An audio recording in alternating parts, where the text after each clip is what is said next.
ಅಂತೇಳಿ ಒಂದು ಲೆಟರ್ ಅನ್ನ ಕೊಟ್ಟಿದ್ವಿ.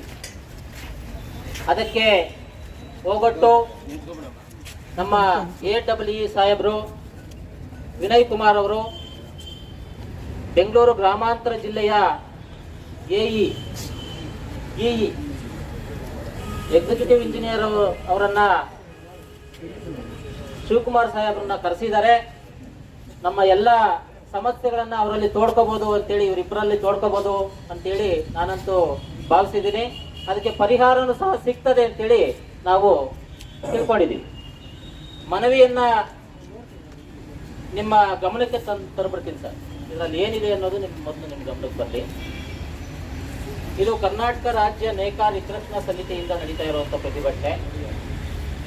ವಿಷಯ ಅಧಿಕ ಭದ್ರತಾ ಠೇವಣಿ 30 ದಿನಗಳ ಒಳಗಾಗಿ ಪಾವತಿ ಮಾಡದೇ ಇದ್ರೆ ವಿದ್ಯುತ್ ಸಂಪರ್ಕ ಕಡಿತ ಮಾಡುವ ಕುರಿತು ನೋಟಿಸ್ ನೀಡಿರುವ ಬಗ್ಗೆ ಹಾಗೂ ದೊಡ್ಡಬಳ್ಳಾಪುರ ನಗರದಲ್ಲಿ ವಿದ್ಯುತ್ ಸಂಪರ್ಕಕ್ಕೆ ತಕ್ಕಂತೆ TCಗಳನ್ನು ಅಳವಡಿಸಲು ಮತ್ತು ವಿದ್ಯುತ್ ಗ್ರಾಹಕರು ವಿವಿಧ ಕೆಲಸಗಳಿಗೆ ಕಚೇರಿಗೆ ಬಂದಾಗ ASD ಕಟ್ಟಿದರೆ ಮಾತ್ರ ನಿಮ್ಮ ಕೆಲಸ, ಇಲ್ದಿದ್ರೆ ಇಲ್ಲ ಎಂದು ಹೇಳ್ತಾ ಇರೋದ್ರ ವಿರುದ್ಧ ಹಾಗೂ ಇನ್ನಿತರೆ ವಿಚಾರಗಳನ್ನು ಒತ್ತಾಯಿಸಿ ಇವತ್ತು ಈ ಪ್ರತಿಭಟನೆಯನ್ನ ಮಾಡ್ತಾ ಇದ್ದೀವಿ. ನೇಕಾರರಾದಂಥ ನಾವುಗಳು ಈ ಉದ್ದಿಮೆಯನ್ನೇ ನಂಬಿ ಬದುಕು ಕಟ್ಕೊಂಡಿದ್ದೇವೆ. ನಮಗೆ ನಿಗದಿತ ಆದಾಯ ಇರೋದಿಲ್ಲ. ನೇಯ್ದ ಬಟ್ಟೆಯನ್ನು ಮಧ್ಯವರ್ತಿಗಳ ವ್ಯಾಪಾರಸ್ಥರ ಮೂಲಕ ವ್ಯಾಪಾರ ಮಾಡ್ತಾ ಇರ್ತೇವೆ. ಕಳೆದ ಕೆಲವು ವರ್ಷಗಳಿಂದ ಪದೇ ಪದೇ ಈ ಉದ್ಯಮ ಬಿಕ್ಕಟ್ಟಿಗೆ ಒಳಗಾಗ್ತಾ ಇದೆ. ಕಚ್ಚಾ ಪದಾರ್ಥಗಳ ವಿಪರೀತ ಬೆಲೆ ಏರಿಕೆ, ನೇಯ್ದ ಬಟ್ಟೆಗೆ ಲಾಭದಾಯಕ ಬೆಲೆ ಸಿಗದೆ ತುಂಬಾ ಸಂಕಷ್ಟದಲ್ಲಿದ್ದೇವೆ. ಇತ್ತೀಚೆಗೆ ಬಂದಂತ ಬರಗಾಲ, ನೆರೆ ಹಾವಳಿ, ಅತಿವೃಷ್ಟಿ, ನೋಟ್ ಬ್ಯಾನ್ ಹಾಗೂ GST ಮತ್ತು ಕೊರೋನಾ ವೈರಸ್ COVID-19 ಲಾಕ್ಡೌನ್ ನಿಂದ ನಮ್ಮ ಉದ್ಯಮ ಸಂಪೂರ್ಣವಾಗಿ ನಾಶವಾಗುವ ಸ್ಥಿತಿಗೆ ತಲುಪಿದೆ. ಕಳೆದ 1-2 ವರ್ಷಗಳಿಂದ ನೇಯ್ದ ಬಟ್ಟೆ ಮಾರಾಟವಾದರೂ ಸಹ ಸರಿಯಾದ ಲಾಭದಾಯಕ ಬೆಲೆ ಇಲ್ಲದೆ ಮಗ್ಗಗಳನ್ನು ನಡೆಸಲಾಗದೆ ನೇಕಾರರು ಆರ್ಥಿಕವಾಗಿ ದಿವಾಳಿಯಾಗಿದ್ದಾರೆ.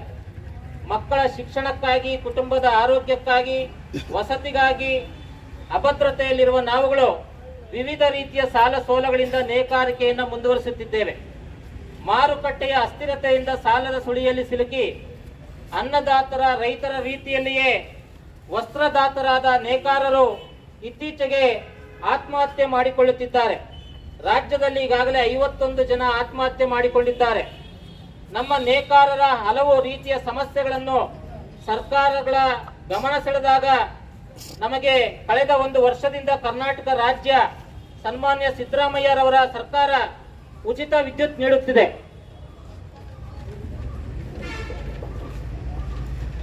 ಹಾಗೂ ವಾರ್ಷಿಕ 5,000 ರು ನೇಕಾರರ ಸಮ್ಮಾನ ಯೋಜನೆಯಲ್ಲಿ ನೀಡುತ್ತಿದೆ. ಇದನ್ನೆಲ್ಲ ಸದುಪಯೋಗ ಪಡಿಸಿಕೊಂಡು ಹೇಗೋ ಜೀವನ ನಡೆಸುತ್ತಿರುವ ಸಂದರ್ಭದಲ್ಲಿ ಅಧಿಕ ಭದ್ರತಾ ಠೇವಣಿ ASD 30 ದಿನಗಳಲ್ಲಿ ಕಟ್ಟಲೇಬೇಕೆಂದು, ಕಟ್ಟದಿದ್ದರೆ ವಿದ್ಯುತ್ ಸಂಪರ್ಕ ಕಡಿತ ಮಾಡುವುದಾಗಿ ಪವರ್ ಮತ್ತು ಲೈಟಿಂಗ್ ಬಳಕೆದಾರರಿಗೆ ನೋಟಿಸ್ ನೀಡಿರುವುದು ಸರಿಯಲ್ಲ. ಒತ್ತಾಯ ಮಾಡಿ ಕಟ್ಟದಿದ್ದರೆ ಅವರ ಕೆಲಸಗಳನ್ನು ಮಾಡಿಕೊಡದೆ ವಾಪಸ್ ಕಳಿಸುವುದು ಎಷ್ಟು ಸರಿ?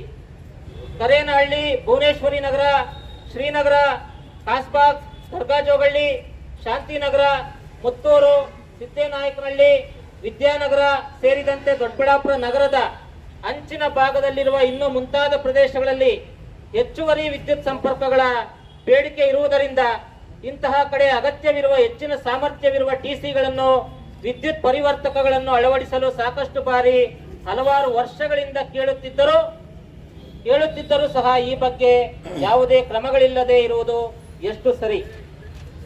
ಯಾವಾಗಲೂ ಸಿಂಗಲ್ ಫೇಸ್ ಆಗುವಂತ ಪ್ರದೇಶಗಳನ್ನು ಗಮನಿಸಬೇಕು. ಆದರೆ ನಾವುಗಳೇ ನಿಮಗೆ ತಿಳಿಸಿದ್ರು ಕ್ರಮ ಕೈಗೊಳ್ಳದಿರುವುದು ಸರಿಯಲ್ಲ. ಗ್ರಾಹಕರು ಫೋನ್ ಮಾಡಿದರೂ ಸಹ ಸ್ಪಂದಿಸುವಂತಾಗಬೇಕು. ನಗರದ ವಿವಿಧ ಪ್ರದೇಶಗಳಲ್ಲಿ ಸಾಕಷ್ಟು ವರ್ಷಗಳಿಂದ ಇರುವಂತ TCಗಳು ಸರಿಯಾಗಿ ಕಾರ್ಯನಿರ್ವಹಿಸದೆ ವಿದ್ಯುತ್ ಗ್ರಾಹಕರಿಗೆ ತುಂಬಾ ತೊಂದರೆ ಆಗ್ತಾ ಇದೆ. ಈ ಬಗ್ಗೆ ಸಾಕಷ್ಟು ಬಾರಿ ಬೆಸ್ಕಾಂ ಗಮನಕ್ಕೆ ತರಲಾಗಿದೆ, ಆದರೂ ಪ್ರಯೋಜನವಾಗಿಲ್ಲ. ನೇಕಾರರು ಸಂಕಷ್ಟದಲ್ಲಿರುವಾಗ ಹೊಂದಾಣಿಕೆಯಿಂದ ನಡೆದುಕೊಳ್ಳಬೇಕು. ಕಠಿಣವಾಗಿ ನಡೆದುಕೊಳ್ಳುವುದನ್ನು ನಮ್ಮ ಸಂಘಟನೆ ಖಂಡಿಸುತ್ತದೆ. ಈ ಬಗ್ಗೆ ಅಂದ್ರೆ ASD ಮನ್ನಾ ಹಾಗೂ ಕೆಲವು ಪಾಲಿಸಿ ವಿಚಾರಗಳ ಬಗ್ಗೆ ಸರ್ಕಾರದ ಸಂಬಂಧಪಟ್ಟ ಅಧಿಕಾರಿಗಳ ಗಮನ ಸೆಳೆಯಲು ನಮ್ಮ ಸಂಘಟನೆ ನಿರಂತರ ಪ್ರಯತ್ನಿಸುತ್ತದೆ. ಆದ್ದರಿಂದ ತಾವುಗಳು ಈ ಮನವಿ ಪತ್ರದಲ್ಲಿರುವ ವಿಚಾರಗಳನ್ನು ಪರಿಗಣಿಸಿ ತಕ್ಷಣ ಸ್ಪಂದಿಸಲು ಮನವಿ ಮಾಡ್ತೇವೆ. ಬೇಡಿಕೆಗಳು: 1. ಅಧಿಕ ಭದ್ರತಾ ಠೇವಣಿ ASD ವಸೂಲಿಗೆ ನೀಡಿರುವ ನೋಟಿಸ್ ವಾಪಸ್ ಪಡಿಬೇಕು. 2. ನೇಕಾರರು ಮತ್ತು ವಿದ್ಯುತ್ ಗ್ರಾಹಕರು ವಿವಿಧ ಕೆಲಸಗಳಿಗೆ ಬೆಸ್ಕಾಂ ಕಚೇರಿಗೆ ಬಂದಾಗ ASD ಕಟ್ಟಲು ಒತ್ತಾಯಿಸದೆ ಗ್ರಾಹಕರ ಕೆಲಸಗಳನ್ನು ಮಾಡಿಕೊಡ್ಬೇಕು. 3. ಸಂಕಷ್ಟದಲ್ಲಿರುವ ನೇಕಾರರ ಜೊತೆ ಕಠಿಣವಾಗಿ ವರ್ತಿಸುವುದು ನಿಲ್ಲಿಸಬೇಕು. 4. ಸರ್ಕಾರವು ಅಧಿಕ ಭದ್ರತಾ ಠೇವಣಿ ASD ಮನ್ನಾ ಮಾಡಬೇಕು. 5. ಕರೇನಹಳ್ಳಿ, ಭುವನೇಶ್ವರಿ ನಗರ, ಕಾಸ್ಬಾಗ್, ಶ್ರೀನಗರ, ದರ್ಗಾ ಜೋಗಳ್ಳಿ, ಶಾಂತಿನಗರ, ಮುತ್ತೂರು, ಸಿದ್ದೇನಾಯಕನಹಳ್ಳಿ, ವಿದ್ಯಾನಗರ ಸೇರಿದಂತೆ ದೊಡ್ಡಬಳ್ಳಾಪುರದ ಅಂಚಿನ ಭಾಗದಲ್ಲಿರುವ ಇನ್ನೂ ಮುಂತಾದ ಪ್ರದೇಶಗಳಲ್ಲಿ ಹೆಚ್ಚುವರಿ ವಿದ್ಯುತ್ ಪರಿವರ್ತಕಗಳು TC ಅಳವಡಿಸಬೇಕು ಮತ್ತು ನಗರದ ಮಧ್ಯಭಾಗದಲ್ಲಿರುವ TCಗಳು ಆಗಾಗ ಕೆಟ್ಟು ಹೋಗಿ ತೊಂದರೆ ನೀಡುತ್ತಿವೆ. 7-8 ದಿನಗಳಾದರೂ ಸಹ ಸರಿಪಡಿಸದೆ ತೊಂದರೆ ನೀಡುವುದು ಸರಿಯಲ್ಲ. ಇಂತಹ ಕಡೆ ಹೊಸ ಟ್ರಾನ್ಸ್ಫಾರ್ಮರ್ಗಳನ್ನು ಅಳವಡಿಸಲು ಒತ್ತಾಯಿಸುತ್ತೇವೆ. 6. ಅಡಿಷನಲ್ TC ಬೇಕೆಂದು ನೇಕಾರರು ಅರ್ಜಿಗಳನ್ನು ಸಲ್ಲಿಸಿ ಹಲವಾರು ತಿಂಗಳುಗಳು, ಕೆಲವು ಕಡೆ 1-2 ವರ್ಷಗಳು ಕಳೆದರೂ ಸಹ ಏನೇನೋ ಕಾರಣ ನೀಡಿ TCಗಳನ್ನು ಅಳವಡಿಸದೆ ವಿದ್ಯುತ್ ಗ್ರಾಹಕರಿಗೆ ತೊಂದರೆ ನೀಡುತ್ತಿರುವುದು ಸರಿಯಲ್ಲ. ತಕ್ಷಣ ಸೂಕ್ತ ಕ್ರಮ ಜರುಗಿಸಬೇಕು. 7ನೇದು, ಶ್ರೀ ಸಿದ್ದರಾಮಯ್ಯ ನೇತೃತ್ವದ ಕರ್ನಾಟಕ ರಾಜ್ಯ ಸರ್ಕಾರವು 200 ಯೂನಿಟ್ ವರೆಗೆ 2023 ಜುಲೈ ತಿಂಗಳಿಂದ ಉಚಿತ ವಿದ್ಯುತ್ ನೀಡುವ ಗೃಹ ಜ್ಯೋತಿ ಯೋಜನೆಯನ್ನ ಜಾರಿಗೊಳಿಸಿದೆ. ಕರ್ನಾಟಕ ರಾಜ್ಯ ನೇಕಾರ ಹಿತರಕ್ಷಣಾ ಸಮಿತಿಯು ಬಡ ಮಧ್ಯಮ ವರ್ಗಗಳಿಗೆ ಅನುಕೂಲವಾಗುವ ಈ ಗೃಹ ಜ್ಯೋತಿಯನ್ನು ಸ್ವಾಗತಿಸುತ್ತದೆ. ಈ ಯೋಜನೆಯ ದಾರಿಯಲ್ಲಿರುವ ಹಲವು ತೊಡಕುಗಳನ್ನು ನಿವಾರಿಸಲು ರಾಜ್ಯ ಸರ್ಕಾರವು ಸೂಕ್ತ ಕ್ರಮಗಳನ್ನು ತೆಗೆದುಕೊಳ್ಳಬೇಕೆಂದು ಈ ಮೂಲಕ ಒತ್ತಾಯಿಸುತ್ತದೆ. 8. ಕರ್ನಾಟಕ ವಿದ್ಯುತ್ ಶಕ್ತಿ ನಿಯಂತ್ರಣ ಆಯೋಗ KERC ಸಂಸ್ಥೆಯನ್ನು ಹುಟ್ಟುಹಾಕಿದ್ದೇ ವಿದ್ಯುತ್ ಕ್ಷೇತ್ರವನ್ನು ಖಾಸಗೀಕರಣ ಮಾಡಲು ಮತ್ತು ವಿದ್ಯುತ್ ಬೆಲೆ ಏರಿಕೆಯನ್ನು ನಿಯಮಿತವಾಗಿ ಹೆಚ್ಚಿಸುವ ದುರುದ್ದೇಶದಿಂದ. ಆದ್ದರಿಂದ KERCಯನ್ನ ರದ್ದು ಮಾಡಬೇಕು. 9. ಭಾರತ ಸರ್ಕಾರದ ಇಂಧನ ಇಲಾಖೆ ವಿದ್ಯುತ್ ಶಕ್ತಿ ತಿದ್ದುಪಡಿ ಮಸೂದೆ 2022 ಅಧಿಸೂಚನೆಯನ್ನು ಪ್ರಕಟಣೆ ಮಾಡಿದೆ. ವಿದ್ಯುತ್ ಎಂಬುದು ಸಾಮಾಜಿಕ ಆರ್ಥಿಕ ಮಹತ್ವದ ಒಂದು ಸೇವೆ. ಈ ಕಾಯ್ದೆ ಜಾರಿಯಾದರೆ ದೇಶದ 5 ಲಕ್ಷ ಕೋಟಿ ಬೃಹತ್ ಪ್ರಮಾಣದ ಆಸ್ತಿ ಕಾರ್ಪೊರೇಟ್ ಕಂಪನಿಗಳಿಗೆ ಸೇರುತ್ತದೆ, ಖಾಸಗಿಯವರ ಪಾಲಾಗುತ್ತದೆ. ಇದರ ಪರಿಣಾಮ ದೇಶದ ರೈತರು, ನೇಕಾರರು, ಎಲ್ಲ ವಿದ್ಯುತ್ ಗ್ರಾಹಕರು ಬೀದಿಗೆ ಬೀಳಲಿದ್ದಾರೆ.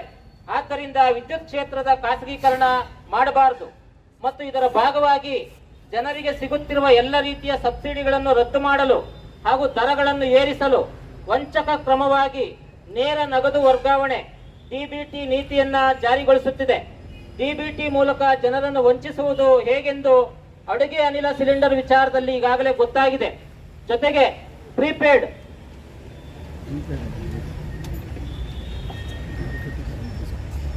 ಸ್ಮಾರ್ಟ್ ಮೀಟರ್ಗಳ ಬಳಕೆಗೆ ಸಂಬಂಧಿಸಿ ಒಕ್ಕೂಟ ಸರ್ಕಾರವು ಗ್ರಾಹಕರ ಹಕ್ಕುಗಳ ಕರಡು ವಿದ್ಯುತ್ ತಿದ್ದುಪಡಿ ನಿಯಮಗಳನ್ನ 2023 ಮಾರ್ಚ್ನಲ್ಲಿ ಪ್ರಕಟಿಸಿದೆ.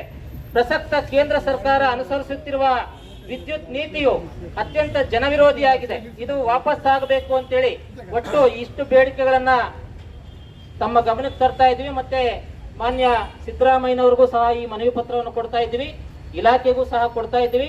ಪಾಲಿಸಿ ಮ್ಯಾಟರ್ಗಳ ಬಗ್ಗೆ ನಮ್ಗೆ ಅರಿವಿದೆ, ಅದು ಸರ್ಕಾರ ತಗೊಳ್ಳುವಂತ ತೀರ್ಮಾನದ ಮೇಲೆ ಇರ್ತದೆ. ಆದ್ರೆ ನೀವು ಮಾಡಬಹುದಾದಂತ ಕೆಲಸಗಳು ಏನು, ಅದರ ಬಗ್ಗೆ ನಮ್ಗಿಲ್ಲಿ ಸ್ಪಂದಿಸಬೇಕು ಅಂತ ಹೇಳ್ತಾ ಈ ಮನವಿಯನ್ನ ತಮಗೆ ಸಲ್ಲಿಸ್ತಾ ಇದ್ದೀವಿ. ಕರ್ನಾಟಕ ರಾಜ್ಯ ನೇಕಾರ ಹಿತರಕ್ಷಣಾ ಸಮಿತಿ ಮತ್ತು ಇಲ್ಲಿ ಪಾಲ್ಗೊಂಡಿರುವಂತ ಎಲ್ಲ ವಿದ್ಯುತ್ ಗ್ರಾಹಕರ ಪರವಾಗಿ ಈ ಮನವಿಯನ್ನ ತಮಗೆ ಸಲ್ಲಿಸ್ತಾ ಇದ್ದೀವಿ. ಆಮೇಲೆ